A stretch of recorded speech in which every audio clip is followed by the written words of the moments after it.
Nabi SAW mengatakan perbanyak sholat sujud. Artinya sholat. Sujudmu diperbanyak. Sujud itu kan maksud dalamnya adalah yang paling banyak sujud sholat sunnah. Karena seperti contohnya sholat sunnah wudu. Anda kan bisa mengamalkan apa yang diamalkan Bilal radhiyallahu anhu. Beliau setiap kali beliau wudu, beliau sholat. Kan gitu. Nah ini contoh saja. Berarti kan kalau sehari Anda 5 kali wudu atau 10 kali wudu, batal wudu lagi, maka Anda punya kesempatan memperbanyaknya. Begitu juga tahiyat masjid. Setiap Anda masuk masjid, saya pernah mengadakan tur ke beberapa masjid gitu ya, di satu negara. Setiap masjid saya minta kesempatan atau kepada panitianya, tolong saya mau sholat sebentar. Paling tidak ada hadis yang menjelaskan tempat-tempat yang kita sholat di situ akan menjadi saksi hari kiamat. Dan ternyata cukup banyak masjid yang bisa kita mampir.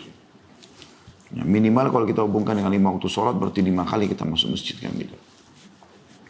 Belum lagi ada sholat duha, belum lagi ada sholat istikhara, belum lagi ada sholat malam. Banyak jumlahnya. Artinya secara jumlah, kuantitas lebih banyak daripada sujudnya sholat wajib gitu.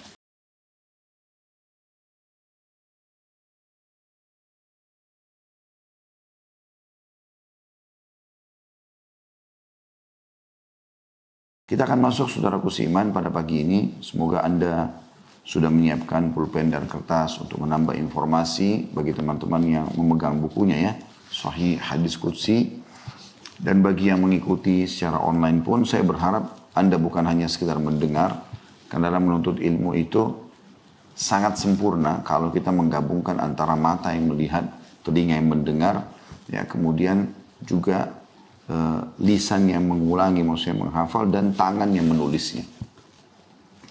Bahkan kata sebagian ulama, ya, tinta atau pulpen yang dipakai untuk menulis ilmu itu jauh lebih afdal daripada darah yang tertumpah di medan perang. Ya.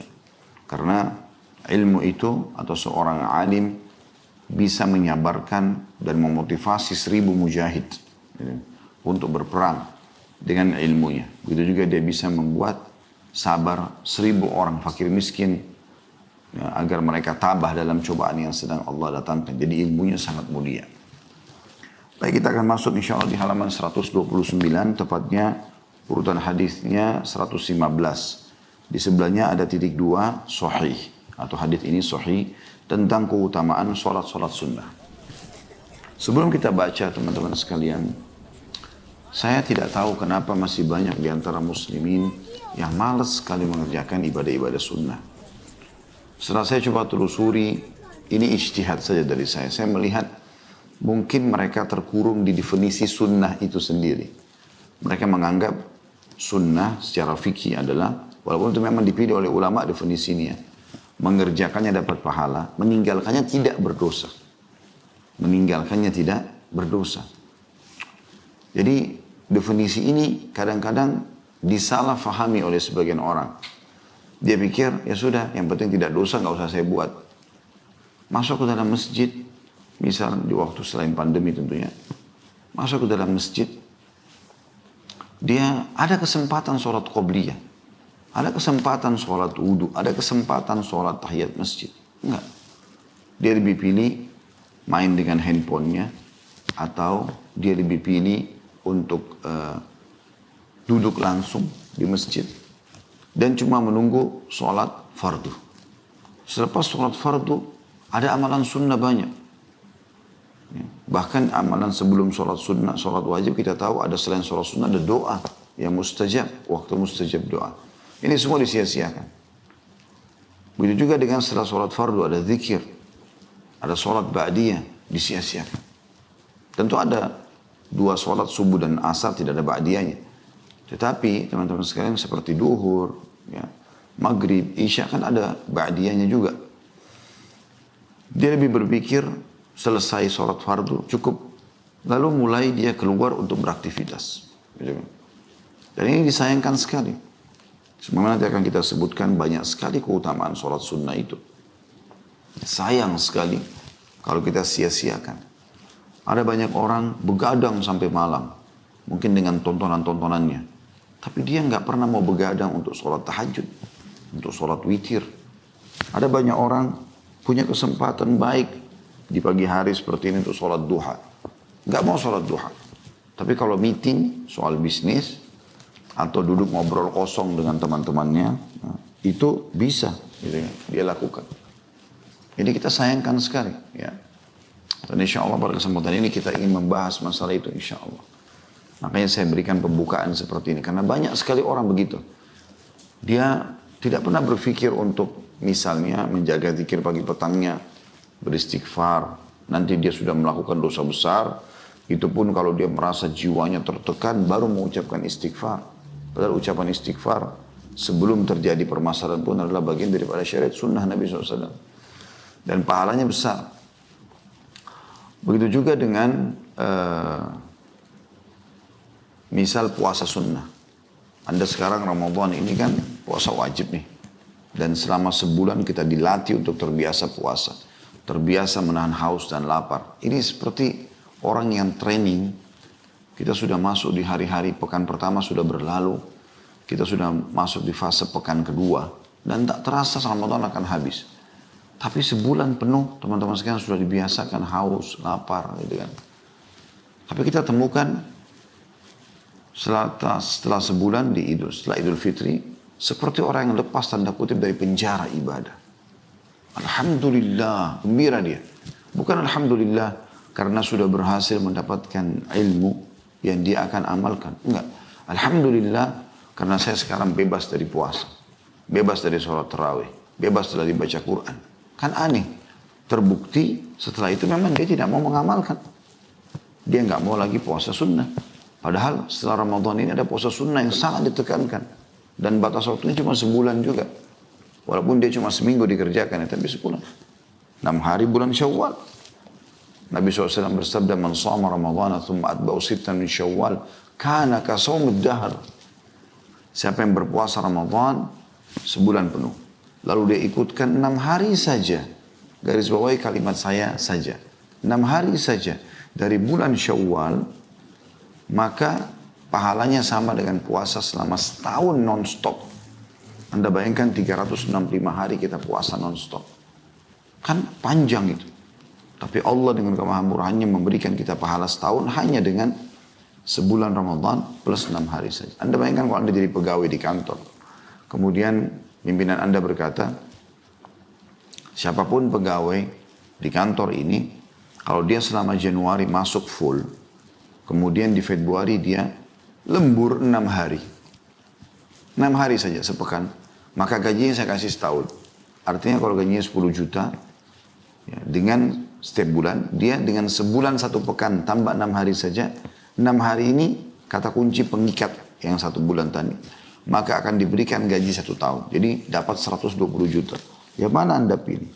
Anda memilih hanya 10 juta atau 120 juta? Kenapa enggak puasa sunnah? Syawal, sayang sekali. Ya, karena itu amal sunnah yang luar biasa pahalanya. Dan ternyata memang dia ada hubungannya, sangat erat hubungannya dengan sholat, dengan ibadah wajib. Gitu kan. Baik itu sholat sunnah dengan sholat wajib, baik itu puasa sunnah dengan puasa wajib. Baik itu sedekah dengan zakat, baik itu umroh dengan haji. Jadi ada hubungan. Amalan-amalan sunnah ini akan nanti ya, menambah keutamaan sholat wajib itu. Jadi tentu ini kita bisa tarik dalam semua jenis ibadah ya. Tetapi yang jadi kata kunci di sini, kenapa teman-teman sekalian kita masih malas dan banyak menunda ibadah-ibadah sunnah. Bahkan ada level lebih tinggi daripada itu, yaitu mendahulukan yang afdal daripada mufaddal. Mendahulukan yang afdal daripada mufaddal. Maksudnya apa? Jadi misal sholat duha 2 rakaat, bagus, keutamanya besar. Kita boleh bertanya, ada nggak yang lebih afdal, lebih baik, lebih besar pahalanya? Maka pasti ulama akan menjawab, ada. Anda sholat 4 rakaat. Lalu kalau kita sudah 4 rakaat, kita bisa bertanya lagi, ada nggak yang lebih afdal? Atau ulama pasti akan jawab, ada, 8 rakaat. Terus sampai 12 rakaat. Setelah itu pun Anda sudah maksimal mengerjakan 12 rakaat. Maka kalau Anda tanya, ada nggak yang lebih afdal? Ulama akan menjawab, ada. Yaitu kau beristiqamah menjaganya. 12 rakaat terus selama hidupmu. Maka kita di sini level yang sangat tinggi dalam hal ibadah sunnah ini, yaitu Anda selalu mengejar yang paling afdal dan istiqamah dalam mengerjakannya. Puasa Senin Kamis kita terima sebagai ibadah, di mana Nabi SAW bersabda misalnya, ya, waktu ditanya kenapa Anda puasa Senin dan Kamis ya Rasulullah, kata Nabi SAW, pada 2 hari ini pintu langit dibuka dan amal-amal soleh, amal-amal soleh dilaporkan ke langit. Maka aku ingin pada saat lagi dilaporkan, aku sedang berpuasa. Karena itu adalah amal yang paling Allah cintai, paling besar pahalanya. Kan gitu. Nah seperti itulah. Jadi teman-teman sekalian, saya ingin berbagi poin penting dalam masalah ini sebelum kita memulai membaca hadisnya. Ketahuilah amal sunnah itu bukan hal yang hanya untuk dikenang. Tetapi Nabi SAW sampaikan untuk dikerjakan. Terbukti karena difahami sebagaimana saya kata-kata untuk dikerjakan. Nabi SAW praktekkan, para sahabat berlumba-lumba mengerjakannya. Berlumba-lumba mengerjakannya. Mereka berlumba-lumba membaca Al-Quran, berlumba-lumba berzikir, berlumba-lumba berjihad, berlumba-lumba bersedekah, berlumba-lumba. Dan Allah mengatakan dalam Al-Quran, وَفِي ذَلِكَ فَلْيَتَنَافَسِ الْمُتَنَافِسُونَ. Dan pada saat itulah ya, orang-orang wajar, pada amal-amal inilah orang-orang saatnya berlumba. Berlumba-lumba di situ. Ya. Dan pertanyaan sederhana, kenapa Anda tidak kerjakan? Kesibukan apakah yang Anda lakukan? Padahal ringan sekali sholat sunnah itu. Awalnya akan berat, karena Anda belum adaptasi. Tapi coba baca keutamaannya lalu Anda kerjakan. Lama-lama akan menjadi sebuah pola. Bahkan merasa kehilangan kalau Anda tidak mengerjakannya. Rugi. Misal umur Anda 70 tahun Allah kasih. Kemudian ada teman Anda B 70 tahun. Dia sholat sunnah, Anda tidak. Toh sama aja akan melalui 70 tahun itu kan. Sama aja. Kadang-kadang ada orang subhanallah meninggalkan sholat ba'diyah tadi, sholat qabliyah hanya karena hal-hal yang kosong. Padahal tidak akan terulang kesempatan emasnya itu. Kalau pagi ini Anda tidak sholat duha, sampai menjelang misalnya sebentar azan duhur, sudah azan duhur, maka buku amal Anda dicatat hari ini Sabtu, ya, Anda tidak memiliki sholat duha itu. Dan misal Anda setelah itu, mungkin habis asar sebentar Anda ikuti pengajaran, Anda dengarkan keutamaannya. Sholat duha itu ternyata dengan 2 rakaatnya bisa menyelamatkan 360 sendi, 4 rakaatnya bisa memenuhi hajat. Ya. Kita dalam seharian dari Allah SWT, Anda baru tahu keutamaan itu. Anda mau kerjakan, udah nggak bisa. Sholat duha tadi yang lewat tidak akan pernah bisa kita lakukan. Beda dengan dosa. Dosa kita kerjakan banyak nih. Begitu kita taubat dibersihkan sama Allah. Tapi amal saleh yang nanti akan memberikan derajat di surga, nggak bisa. Kecuali Anda kerjakan di waktu itu. Besok ada kesempatan duha lagi. Tapi hari ini yang ada lembaran amal Anda akan kosong. Kan gitu. Jadi jangan disia-siakan kesempatan emas itu. Jadi seperti Anda kerja di perusahaan, rasionalnya ya. Anda kerja di perusahaan, kemudian akan beda sekali penilaian atasan dengan orang yang semangat, yang rajin. Dia punya jam wajib kerja 8 jam sehari. Tapi ternyata dia lembur. Dia lihatkan loyalitasnya pada kantornya, pada perusahaannya. Dia lebih, bahkan dia tidak menuntut apa-apa. Saya yakin perusahaan itu atau perusahaan akan menilai, tidak mungkin tidak. Dia akan menilai dan dia akan memberikan balasan dengan cara dia tentunya masing-masing. Dan tidak ada yang lebih baik memberikan balasan kecuali Allah subhanahu wa ta'ala. Baik, kita akan masuk teman-teman membaca hadisnya ya. Tadi itu pembukaan supaya kita seperti punya, kalau mau perang itu kayak dibekali dengan senjata-senjata untuk ya punya untuk bisa mempertahankan diri dari gangguan-gangguan musuh. Seperti itu juga dari syaitan ya. Saya berharap itu sehingga kita kalau pelajari hadis nanti kita sudah punya perangkat untuk menepis semua godaan syaitan yang membuat kita tidak mau mengamalkannya. Hadis nomor 115 dengan sanad sahih dari Abu Hurairah radhiyallahu anhu dari Rasulullah SAW, beliau bersabda, "Awwalu ma yuhasabu bihi al-'abdu salatuhu. Fa in kana akmalaha wa illa qala Allah azza wa jalla unzuru li 'abdi min tatawwu'in fa in wujida lahu tatawwu' qala akmilu bihi al-fariidah." Artinya, perkara hamba yang paling pertama akan dihisab ialah sholat wajibnya pada hari kiamat. Jika dia telah menyempurnakannya, semuanya bagus, ya, pahalanya juga sudah ada dalam kurung, maka itulah yang diharapkan. Dan jika tidak, dia belum melengkapkan, maka Allah yang maha mulia dan maha tinggi berfirman, lihatlah solat sunnah hambaku. Allah berfirman kepada para malaikatnya, jika didapatkan dia memiliki solat sunnah, maka Allah berfirman, sempurnakan solat wajib tersebut dengannya. Hadis sahih riwayatkan oleh An-Nasai. Baik teman-teman, sedikit kita coba lebih banyak membahas tentang hadis ini. Hadis ini teman-teman menyebutkan tentang keutamaan solat sunnah. Keutamaan solat sunnah. Jadi kita mungkin tidak membahas lebih global tentang masalah solat secara umum, tapi kita membahas tentang solat sunnah. Baik, kita coba teman-teman sekalian renungi beberapa keutamaan solat sunnah itu sendiri. Saya akan coba di awal pembukaan melengkapkan dan membahas lengkap hadis tadi ya, karena ini oleh penulis Mustafa Al-Adawi, beliau mengambil potongan hadis sebagai saksi bahasan saja. Tapi hadis lengkapnya begini. Nabi SAW bersabda, Inna awwala ma yuhasabu an-nasu bihi yawmal qiyamah min amalihim as-salah. Qala yaqulu Rabbuna azza wa jalla li malaikati wa huwa a'lamu unduru fi salati 'abdi atammaha aw naqasaha fa in kanat tamma kutibat lahu tamma wa in kana taqasa minha syai'an qala unduru hal li 'abdi min tatawwu fa in kana lahu tatawwu qala atimmu li 'abdi fariidatah min tatawwu'ihi thumma tu'khadul a'malu ala dhakum.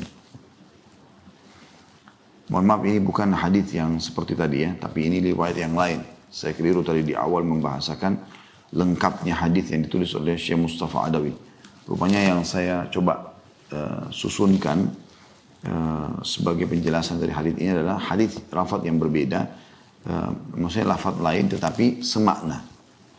Bunyinya begini terjemahannya. Kata Nabi SAW, sesungguhnya amalan yang pertama kali dihisab pada manusia di hari kiamat nanti adalah solat.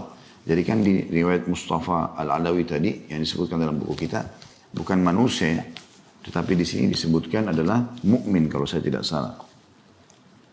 Ya hamba. Perkara awwalu ma yuhasabu bihi al-'abd. Kalau di sini kan awwalu ma yuhasabu an-nasu bihi. Jadi bedanya lafaz yang di buku kita yaitu awal yang dihisab dari seorang hamba pada hari kiamat, sementara ya, di lafaz yang saya bacakan sekarang yang hadis riwayat Abu Dawud, Ibnu Majah, Ahmad dan Syekh Al-Albani menyatakan hadis sahih, yaitu sungguhnya amalan yang pertama kali dihisab pada manusia di hari kiamat adalah salat. Allah Azza wa Jalla berkata atau berfirman kepada para malaikatnya, dan dia lebih tahu. Sebenarnya Allah tanpa bertanya, tanpa bicara pun ya, Allah sudah tahu. Tapi Allah buat begitu, lihatlah pada solat hambaku ini. Apakah solatnya sempurna atau tidak? Jika solatnya sempurna, maka akan dicatat baginya pahala yang sempurna. Namun jika dalam solatnya ada sedikit kekurangan, maka Allah akan berfirman, lihatlah apakah hambaku memiliki amalan sunnah. Jika hambaku memiliki amalan sunnah, maka sempurnakanlah kekurangan yang ada pada solat wajib dengan amalan sunnahnya. Kemudian amalan lainnya akan diberlakukan seperti itu. Ya, saya sudah bahasakan tadi. Jadi seperti misalnya sholat sunnah akan menyempurnakan sholat wajib yang kurang. Puasa sunnah akan menyempurnakan puasa wajib yang kurang. Sedekah akan menyempurnakan zakat yang kurang. Umroh akan menyempurnakan haji yang kurang. Jadi amalan sunnah ini luar biasa manfaatnya. Jadi kita bisa membahasakan sebenarnya keutamaan pertama sholat sunnah, yaitu dia akan membantu dan menyempurnakan sholat wajib bila kurang. Tentu kalau Anda bertanya, lalu bagaimana kalau sholat wajibnya sudah sempurna? Jawabannya akan menjadi ekstra tambahan pahala, kan gitu. Tetapi kalau amal wajibnya ada yang kurang, disempurnakan. Dan ini memang tentu penentu Anda bisa selamat atau tidak, itu amal wajib Anda. Tentu keutamaan yang lain adalah bisa terhapuskan dosa dan juga ditinggikan derajat. Disebutkan dalam sebuah riwayat bahwasanya Ma'ad atau Ma'dan bin Abi Talha al-Ya'mari, ia berkata, aku pernah bertemu Thauban. Thauban ini bekas budak Rasulullah SAW yang dibebaskan. Lalu aku berkata kepadanya, beritahukan padaku suatu amalan yang karenanya Allah memasukkanku ke dalam surga. Atau Ma'dan berkata, aku berkata pada Thauban, beritahukan padaku suatu amalan yang dicintai Allah. Ketika ditanya, Thauban malah diam. Kemudian ditanya kedua kalinya, ia pun masih diam. Sampai ketiga kalinya Thauban berkata, aku pernah menanyakan hal yang ditanyakan tadi pada Rasulullah SAW dan beliau bersabda. Jadi ini jawaban Nabi. Alaika bikathratis sujudi lillah, fa innaka la tusjudu lillahi sajdatan illa rafa'akallah, illa rafa'akallahu biha daraja wa hatta anka biha al-khati'ah. Jadi aku sendiri, kata Thauban kepada Ma'dan, aku pernah tanya pertanyaan yang seperti ini pada Rasulullah SAW. Kemungkinan di sini diamnya Thauban adalah dia coba merenungi, mengingat kembali apa sabda Nabi SAW. Karena para sahabat biasanya mereka punya pola menjaga sekali ya apa yang disampaikan dari Nabi SAW.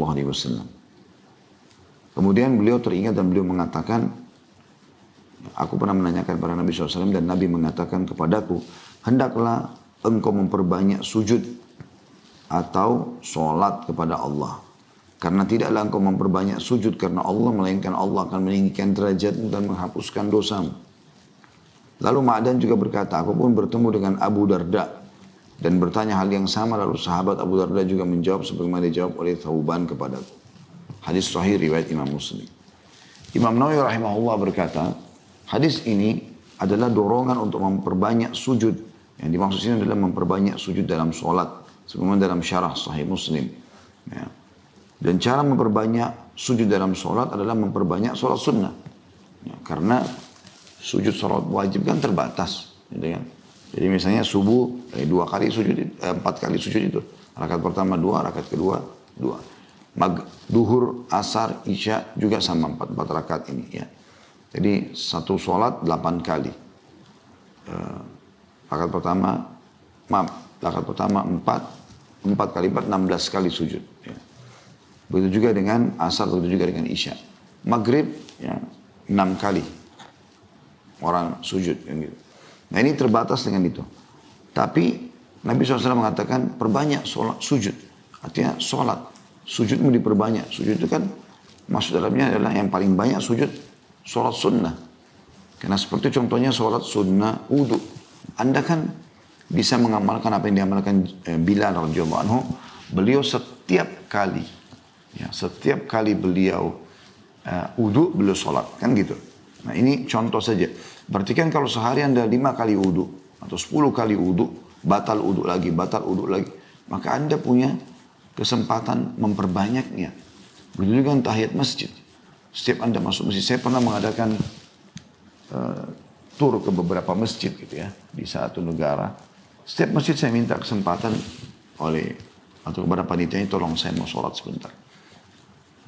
Paling tidak ada hadis yang menjelaskan tempat-tempat yang kita sholat di situ akan menjadi saksi hari kiamat. Dan ternyata cukup banyak masjid yang bisa kita mampir. Ya, minimal kalau kita hubungkan dengan 5 waktu sholat berarti 5 kali kita masuk masjid kan gitu.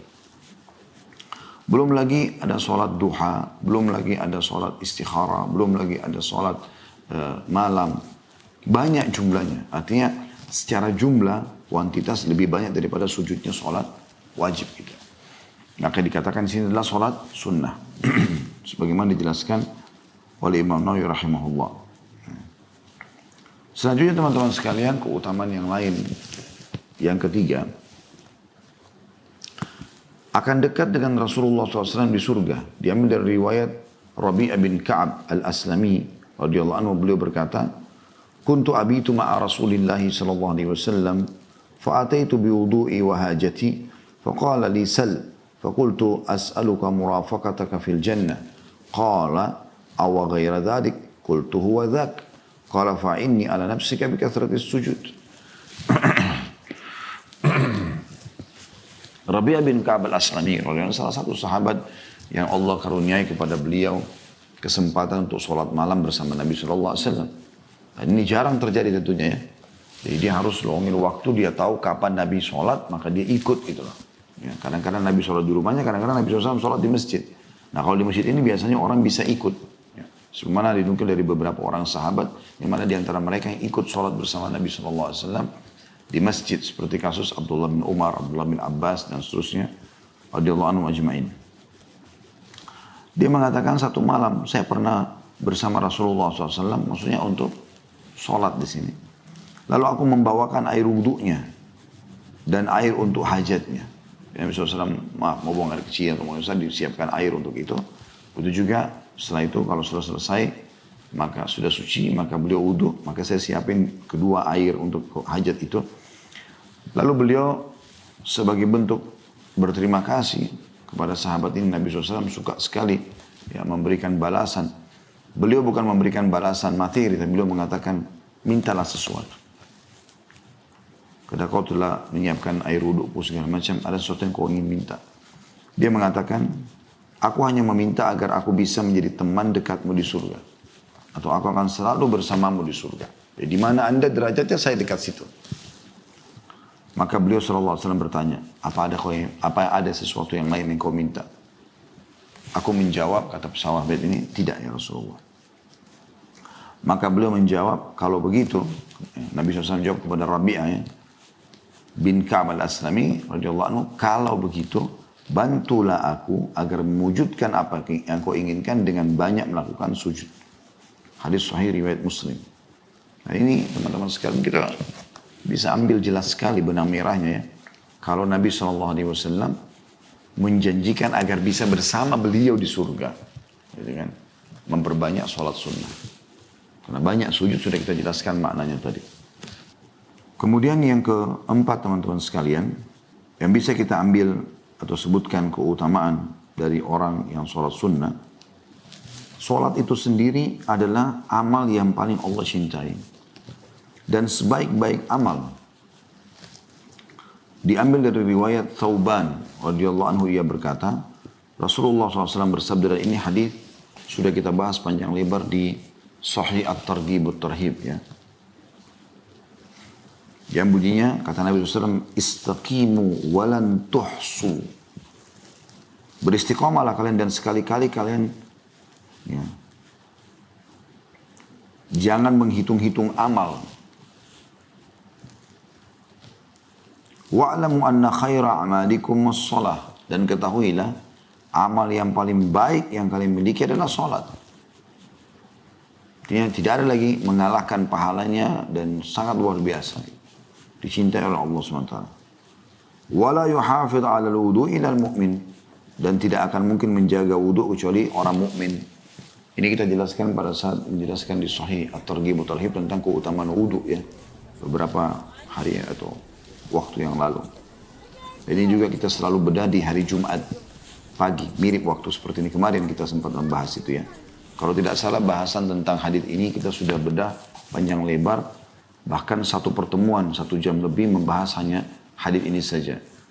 Bagaimana orang istiqamah, bagaimana kita tidak bisa menghitung amal-amal kita, dan tidak perlu kita menghitung itu urusan Allah Subhanahu Wa Taala. Dan bagaimana sholat adalah amal yang paling baik. Ya. Dan juga wudu tidak mungkin selalu dijaga, batal wudu lagi kecuali orang beriman. Hadis ini sahih diriwayatkan Ibnu Majah dan juga Ahmad. Teman-teman sekalian, orang-orang yang suka menjaga amalan-amalan sunnah ini ya, akan dicintai oleh Allah Subhanahu Wa Taala, dan kalau dicintai oleh Allah Subhanahu Wa Taala berarti dia akan menjadi wali Allah, orang-orang yang dekat dengan Allah Subhanahu Wa Taala. Ya. Dan ini Allah sebutkan tentang mereka di dalam surah Yunus ayat 62 sampai 63. Yang bunyinya a'udzubillahi minasyaitonirrajim, ala inna awliya Allahi la khaufun 'alaihim wa lahum yahzanun alladzina amanu wa kanu yattaqun. Ingatlah sungguhnya wali-wali Allah itu tidak ada kekhawatiran terhadap mereka dan tidak pula mereka bersedih hati, yaitu orang-orang yang beriman dan mereka selalu bertakwa. Ya, seperti itulah. Jadi mereka sendiri punya keutamaan yang sangat besar karena amal-amalan sunnah. Dan kita sudah tahu hadis yang masyhur yang Nabi SAW bersabda, Allah SWT berfirman, hadis qudsi, ya, seorang hamba terus mendekatkan diri kepadaku dengan amal-amal sunnah sampai aku mencintainya. Jadi penyebab datangnya cintanya Allah SWT. Dan kalau aku sudah mencintainya, maka aku akan menjadi atau menjaga penglihatannya dia gunakan melihat, pendengaran dia gunakan mendengar, tangan dia gunakan menjamah, dan kaki dia gunakan untuk melangkah. Seperti itulah. Jadi ini teman-teman keutamaan yang sangat besar. Ya. Maka jangan disia-siakan. Dan tentu walaupun kita sedang bahas tentang sholat sunnah, tapi jangan sampai luput dari kita, teman-teman sekalian, semua ibadah sunnah yang lainnya. Semua ibadah sunnah yang lainnya. Ini yang kita bisa ambil pelajaran insya Allah. Yang pertama dari hadis ini, masalah keutamaan sholat sunnah.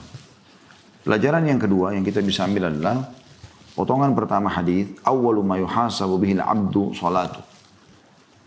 Jadi pada saat akan dihisab nanti hari kiamat, yang pertama dihisab adalah sholat. Dan ini bisa bermakna teman-teman sekalian, berarti memang dia amal yang paling penting. Ya, dia amal yang paling penting, makanya dia yang pertama sekali dihisab. Dan Allah Subhanahu wa ta'ala tidak ingin hambanya celaka. Allah ingin hambanya selamat. Maka Allah mengedepankan amal yang paling bisa diandalkan agar hamba itu selamat. Dalam hadis lain dikatakan, dan ini sudah masyhur hadis sering kita dengar tentunya, awal amal dihisab dari seorang hamba hari kiamat adalah sholat. Kalau dia baik sholatnya, beruntunglah dia. Dan maknanya selamatlah dia. Dan kalau rusak sholatnya, maka rugi dan celakalah dia. Dan dimaknanya di sini adalah karena sholat adalah amal yang paling baik dan paling bisa menyelamatkan seorang hamba, maka Allah ingin menyelamatkan hambanya dengan sholat itu. Kemudian kita ambil potongan yang ketiga adalah fa'in kana akmalaha. Kalau dia menyempurnakannya, berarti memang ada sholat yang tidak disempurnakan. Contoh misal, atau pelajaran ketiga adalah pentingnya menyempurnakan sholat. Menyempurnakan ini misalnya wudunya sempurna, benar, ya. Namun tata cara bacaannya, tata cara gerakannya, ya, semuanya benar dan diikuti dengan kehusyuannya, itu namanya akmalaha, menyempurnakannya. Ya, dan ada orang mendapatkan pahala ini. Semoga Allah SWT jadikan kita termasuk dalamnya. Tidak mengkhayal pada saat sholat, ya, tidak menyanyiakanlah, walaupun bukan wajibnya sholat, sunnahnya seperti doa iftitah, surah setelah Al-Fatihah, gitu kan. Itu kan bagian dari sunnah-sunnah sholat. Nah, tidak disia-siakan, semua dibaca sama dia. Bahkan ada sebagian orang mengamalkan jauh lebih banyak meraih pahala dengan membaca lebih dari satu macam jenis doa iftitah misalnya. Ya, seperti misalnya iftitah itu kan ada beberapa pilihan. Bisa Allah maba'id baini wa baina khataya kama ba'ata minal masyriq wal maghrib. Bisa juga yang lain, ya. Seperti Allah merabbi Jibril wa Mikail wa Israfil fatir as-samawati wal ard anta tahkum baina ibaduka fi ma ikhtalafu fi, dan seterusnya sampai akhir. Juga ada yang lainnya, ya, yang sudah kita tahu tuh tidak asing doa-doa iftitah ini insyaallah. Ada mungkin 4 atau 5 macam doa iftitah seingat saya, ya. Maka ada orang yang ingin meraih pahala dengan membaca lebih dari satu, atau dia memvariasikan di sholat qobliyah sekarang 2 rakaat. Misalnya qobliyah 2 kan 4 rakaat tuh. 2 rakaat pertama dia baca iftitah yang ini. 2 rakaat yang setelahnya dia baca iftitah yang lain. Ini kan dia punya ekstra di situ. Begitu juga dengan membaca surah setelah Al-Fatihah. Ada orang sengaja milih surah pendek, ada yang milih surah panjang. Bahkan ada yang menyambungnya. Nabi SAW pernah menyambung 5 surah sekaligus di sholat malam beliau dalam 1 rakaat. Dan itu. Utsman bin Affan pernah mengkhatam 30 juz dalam 1 rakaat sholat. Jadi semua surah 114 dibaca sama dia.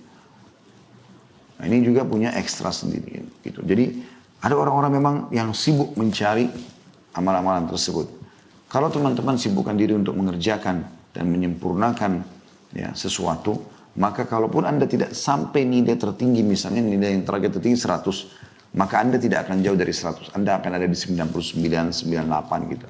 Tapi kalau ada tolak ukur nilai tertinggi 100 dan nilai terendah adalah 60, kemudian Anda sengaja, ya, masuk ke nilai yang kejar yang 60 aja deh, maka bisa saja Anda capek atau bisa saja Anda di bawah itu. Ya. Saya ingat dulu di kampus, subhanallah, dan itu menjadi cambukan buat saya gitu kan. waktu masih di Madinah. Alhamdulillah Allah mudahkan dulu kami kuliah di sana gitu kan. Ada nilai ujian dulu 100 tertinggi, 60 terendah. Di bawah 60 berarti tidak lulus. Itu di fase kami dulu ya. Saya tidak tahu perubahan apa yang terjadi sekarang. Maka teman-teman yang terjadi adalah, saya lihat sendiri. Kalau ada teman-teman yang mumtaz istilahnya, cum laude mereka. Dan saya coba kejar bersama mereka pada saat itu kan.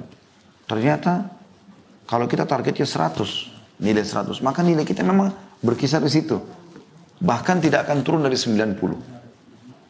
98, 99, 97. Kadang-kadang bahkan kalau di bawah 95, kita jadi bertanya-tanya, kemana ya 5 angka itu? Karena target kita 100. Tapi kalau teman-teman yang saya lihat targetnya 60, banyak di antara mereka bahkan tidak lulus. Kalaupun lulus, kayak seseorang yang pas, ngepres, hampir semua 60, 62, 61. Jadi akhirnya nilainya, statusnya pun makbul, hanya bisa diterima gitu loh. Nah ini kerugian, padahal sebenarnya dia bisa kejar yang cum laude gitu loh. Nah ini bisa kita tarik dalam lini kehidupan kita keseharian. Jadi sebenarnya di kehidupan seharian pun bisa begitu. Ya. Kita coba kejar yang terbaik, maka kita tidak akan jauh dari yang terbaik itu. Seperti itulah. Ya, Allahu a'lam. Sama dengan kalau kita jadikan pemicu teman-teman kita yang saleh. Kalau target kita adalah mendekati dia atau sama dengan dia, kita akan pasti dekat dengan dia, tidak akan jauh dari dia. Gitu kan? Maka ini yang perlu dijadikan sebagai sebuah kaidah hidup tentunya. Dan dari potongan fa in kana akmalaha. Berarti memang ada keutamaan tentang orang yang menyempurnakan setiap perintah ibadah yang Allah berikan pada dia. Kejar yang terbaik. Ya, setelah melakukan satu ibadah, tadi saya kasih contoh sholat duha misalnya 2 rakaat. Maka dia kejar yang ke-4 rakaat, dia kejar yang 8 rakaat, dia kejar yang 12 rakaat. Setelah itu pun dia masih kejar yang lebih afdal lagi, yaitu istiqomah dengan kuantitas dan kualitas yang maksimal tadi. Kemudian pelajaran yang keempat adalah potongan wa illa qala Allah azza wa jalla unzuru li 'abdi min tatawwu. Ya. Potongan wa illa qala Allah azza wa jalla. Ini dan atau kalau tidak lengkap salatnya, Allah akan berfirman. Ini isbat atau penetapan sifat kalamnya Allah. Ini sudah pernah kita jelaskan panjang lebar ya. Banyak dalil tentang Allah Subhanahu wa taala memang berbicara. Ya, sebagaimana dari awal kita sudah bahas ya, karena ini semua hadis qudsi, semuanya dikatakan Allah Azza wa Jal berfirman. Kemudian potongan yang selanjutnya, yang kelima ya, firman Allah, unzuru li abdi min tatawwu, lihatlah dari hambaku amal-amalan sunnahnya.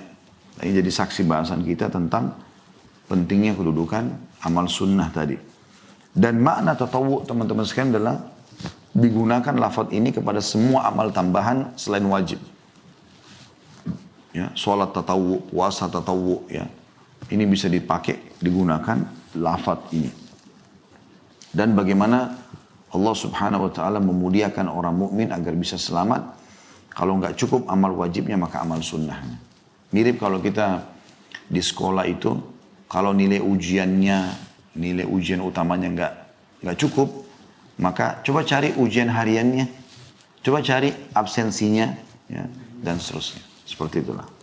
Jadi ini yang kita bisa ambil daripada hadis bahasan kita ini. Allahu a'lam.